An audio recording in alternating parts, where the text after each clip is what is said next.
We owe so much to Leisure Services, a department that dedicates itself to providing all citizens the means that encourage lifelong learning, fitness, and fun.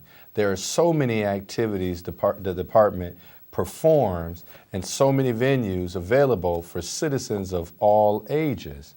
One of these is motorized recreation and sport. To tell us about this, the Director of Leisure Services, Paul Huddy. So Paul, welcome.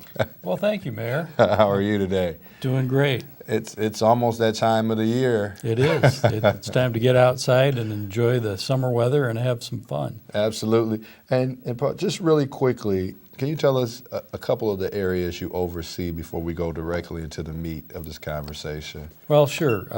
We're a Parks and Recreation agency, and within our department we have, our newest addition is the Cedar Valley Sportsplex, but we have Young Arena, we have 52 parks, we have several recreation areas now. We're going to talk about one of those, and the bike trails and just a whole host of outdoor opportunities, swimming pools. So, when it comes to having fun, enjoying the outdoors and the indoors, recreational activities for young people as well through the Leisure Services sports programs, renowned tennis courts, so many great things happening within your department. But I want to read this, and it says about 20 years ago, Waterloo became the nation's second metropolitan area to have an all-terrain vehicle park within city limits. How did this come into being, and how large is this area? Well, it's 400 acres. Oh, wow. Half of the 400 acres is the motorized recreation area. Okay. The other half is multi-use recreation, outdoor recreation. But Harold Getty's name is on the lake. There's a lake within this area, and about 20 years ago, Harold Getty led the charge to take an area that was kind of an old landfill and dump site and mining area that had a bad reputation with some criminal activity and other problems there, a lot of litter and trash and so forth, and making it into a nice multi-use park. Right. So that's how it all started with Harold Getty, and that's why you as council at the time voted to put his name on the lake. Absolutely. But as far as the motorized portion of it, that's all started with the Trailblazers OHV Club, and the Trailblazers is a nonprofit private group who leases the park. And what did it used to be? Was it Mitchell? It was known as Mitchell Sand Pits because it's on the end of Mitchell Avenue.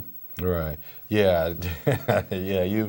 You've taken something that used to have quite a reputation and made it something great for people as well. So Harold Getty was a trailblazer. Was there anybody else involved? Harold Getty was kind of a city leader who was promoting it. The Trailblazers are a group of ATV and motorcycle riders who got together and organized because they wanted to have an area to ride. And so four-wheelers? Yes, four-wheelers. Just recently, council voted to include quads, and what a quad is it's a four-wheeler with side-by-side seats. It's a little bit larger vehicle. Okay. And motorcycles. And so the amenities there, is there any water? Is there fishing? What are all of the amenities that are? Well, we have the trail, and the trail system maintained by the Trailblazers. There are trails for kids and trails for general use. Beautiful trails along the river for the quads. And the rest of the park, the other 200 acres, we have a new trail around the lake, goes around the perimeter of the lake. We have a boat ramp, restroom facility, picnic shelters. It's just a nice outdoor picnic and recreation area.